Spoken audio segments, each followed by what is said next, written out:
নিয়মিত ব্যাংকিং বন্ধ থাকায় ঈদের ছুটিতে এটিএমে লেনদেন বাড়ে কয়েক গুণ বেশি। তাই এই সময় প্রতিটি বুথে পর্যাপ্ত টাকা রাখার পাশাপাশি নিরাপত্তা নিশ্চিত করার নির্দেশনা দিয়েছে বাংলাদেশ ব্যাংক। ব্যাংকাররা বলছেন, গ্রাহক সেবা নিশ্চিতের সব ধরনের উদ্যোগ নিয়েছেন তারা। ছুটির সময়ে কেন্দ্রীয়ভাবে 24 ঘন্টায় পর্যবেক্ষণ করা হবে প্রতিটি বুথ। সিলভার টিপ কন্ট্যাক্টে তৈরি নিরাপদ ও নান্দনিক ক্লিক সুইচ নির্ভরতা জীবন জুড়ে। সোমবারই শেষ হয়েছে নিয়মিত ব্যাংকিং কার্যক্রম। বুধবার নির্বাহী আদেশে বন্ধ ঘোষণা করায় আজ থেকেই শুরু ঈদের ছুটি। বুধ ও বৃহস্পতিবার বিশেষ ব্যবস্থায় ব্যাংকের কিছু শাখা খোলা থাকলেও নিয়মিত লেনদেন বন্ধ থাকবে 7 দিন।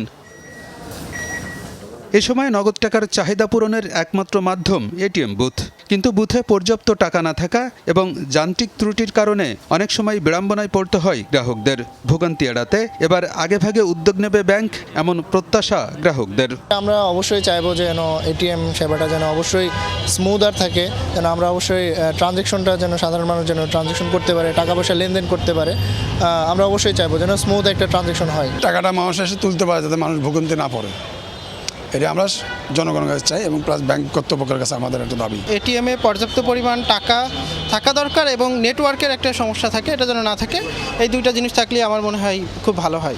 গ্রাহক সেবার বিষয়টি মাথায় রেখে ঈদের ছুটিতে এটিএম বুথ সার্বক্ষণিক সচল রাখার নির্দেশনা দিয়েছে বাংলাদেশ ব্যাংক। পর্যাপ্ত টাকা রাখার পাশাপাশি নিশ্চিত করতে বলা হয়েছে নিরাপত্তাও। এটিএম বুথগুলো যে ব্যাংক স্থাপন করেছে তাদের ব্যাংকের ব্যবসায়িক উদ্দেশ্যে, সেই ব্যবসা যদি তারা না করে, দ্যাট ইজ গ্রাহককে যদি সেবা না দেয়, তো তার তো নিজের ব্যবসায়িক সুনামি তো ক্ষুণ্ণ হবে। অর্থাৎ ব্যাংক নিজের স্বার্থেই চাবে তাদের ইগুলো যাতে প্রতিটি এটিএম মেশিন বা সিআরএম মেশিনগুলো কার্যকর থাকে এবং পর্যাপ্ত অর্থ দ্বারা লোড করা থাকে। ব্যাংকাররাও বলছেন, নিরবিচ্ছিন্ন সেবা দিতে সব প্রস্তুতি আছে তাদের।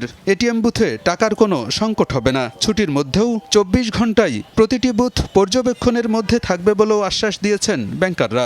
এই ঈদের এই দীর্ঘ যে ছুটি, 7 দিনের ছুটি পড়ছে, এটিএম বুথে পর্যাপ্ত ক্যাশ থাকবে এবং ক্যাশের যেন কোনো প্রকার ঘাটতি না হয় এবং অন্য কোনো প্রকার সমস্যা যেন না হয়, সেই জন্য আমাদের কর্মকর্তাগণ সেন্ট্রালি এটা সারা বাংলাদেশে মনিটরিং করে থাকবে। ঈদের ভিতরেও ছুটির ভিতরেও তাদের সার্ভিসে আমাদের টিম কাজ করবে।